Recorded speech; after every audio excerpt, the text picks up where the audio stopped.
now in the valley today, parts of I-94 and I-29 are still closed while cleanup crews continue to work after the latest winter storm.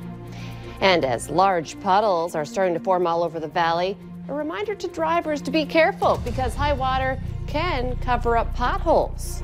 And we are quieting things down finally, and we're talking sub-freezing temperatures. We'll let you know what to expect coming up in just a few moments. Live from Fargo and serving you on TV, online, and on the go, this is the Valley Today. Good morning, everyone. Thanks for waking up with the Valley Today on this Friday morning. It's now 4:30. I'm Lisa Bedeau. Jordan has the morning off. A lot of people are eager to get moving again on interstates out of Fargo. Parts of I-29 and I-94 remain closed overnight to clean up after the latest blizzard.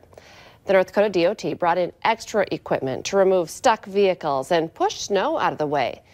Abandoned vehicles had to be towed to the nearest interchange before snowplows could move through. Crews reported heavy snow drifts at structures and sheltered areas, and even snowplows couldn't get through some spots. Now, here's where we are at right now. I-94 is still closed from Fargo to Bismarck. I-29 is closed from Fargo all the way to the Canadian border. Highway 2 is closed from Grand Forks to Devil's Lake, and there are a number of other highways and roads in south central and eastern North Dakota that are blocked, so no travel is advised. There's no word yet on just how much longer it will be before roads start to reopen. Northwest Minnesota has the same problem with road cleanup, and many highways are blocked. That includes Highway 75 just outside of Moorhead and north toward the Canadian border, as well as Highway 2 near Crookston to the North Dakota line. And again, Minnesota officials are advising no travel until roads are cleared. So what can we expect weather-wise as we move into our Friday? Let's check in with Lisa Green. Well, we finally are starting to quiet things down here, which is great for us here in the valley, that we can actually start on the cleanup here.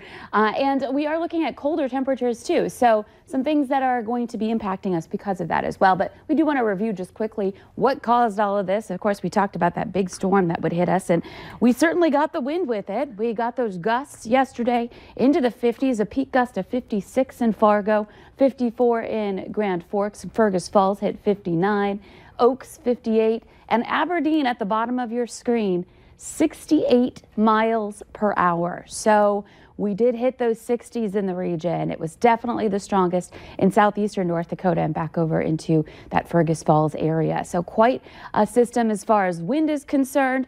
And of course, we had some big time snow with this too. Now Fargo, remember we were talking about getting into that transition zone, and that's exactly what happened.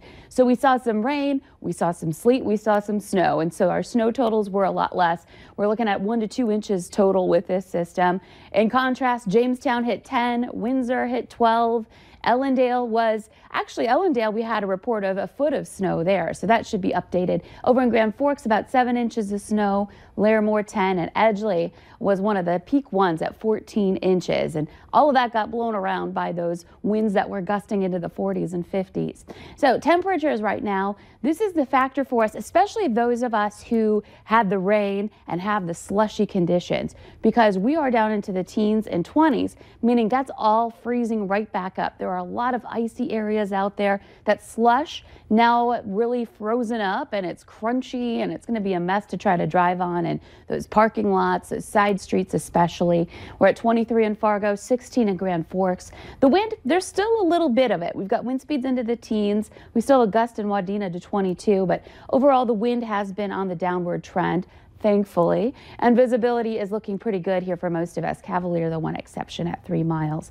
So the snow has basically moved on. There are a couple of spotty areas where we're kind of getting some lingering spotty snow showers up in the northern valley, but a lot of us are seeing clear skies this morning. We've got a nice view of the stars in Fargo, and that snow well off to the east of us now, and the wind with it too moving on as well. So no alerts to talk about here today. Here's a look at our hour by hour planner. By the time we get into the noon noon hour today, we can expect to see temperatures that are getting back a little bit into the upper 20s to about 30 degrees rather.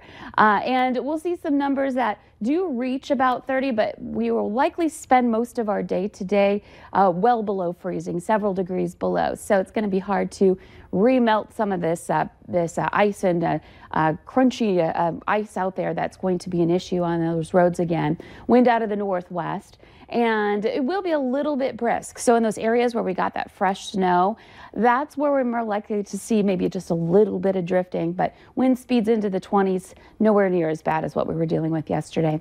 Getting into the 7 o'clock hour tonight, temperatures are going to be, again, holding steady into that sub-freezing range, and in fact will drop even farther than that down into tomorrow morning into the teens. So Saturday morning, we are starting off on a nice quiet note to the east. Out to the west, you can see a little snow developing with a kind of clipper type system that'll be moving through. And this one's going to be bringing a little bit of snow to our south and west, some of those same areas that got too much snow with this last system. You'll be kind of dealing with some light snow flying through in the morning hours. I'm hoping that won't last very long, shouldn't amount to anything really.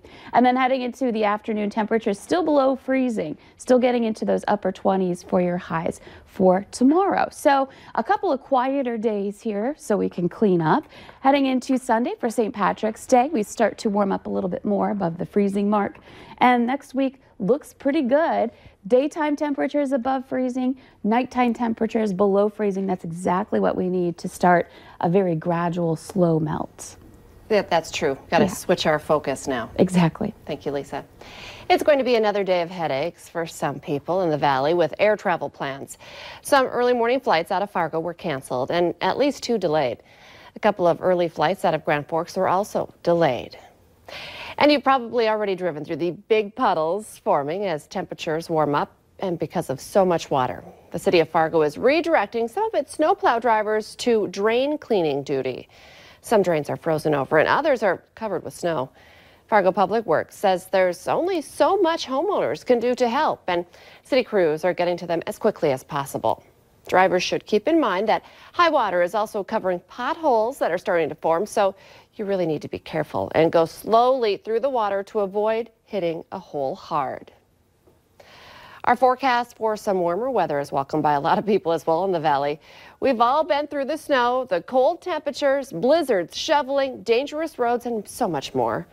So just the thought of warmer temps without worrying about a winter storm can bring a smile to everyone's face. People are saying that March wants to be better than February. No, it's March. I don't expect it to be that bad. But yeah, I know we were all kind of bracing for Armageddon. This morning there was a lot of water on the streets and that, but this afternoon it seems that they found their way to a drain, so the streets are getting pretty dry. Spring officially begins next Wednesday, March 20th. Smash rooms are all the rage right now. Coming up, learn about the nationwide trend that's letting you vent by destroying things.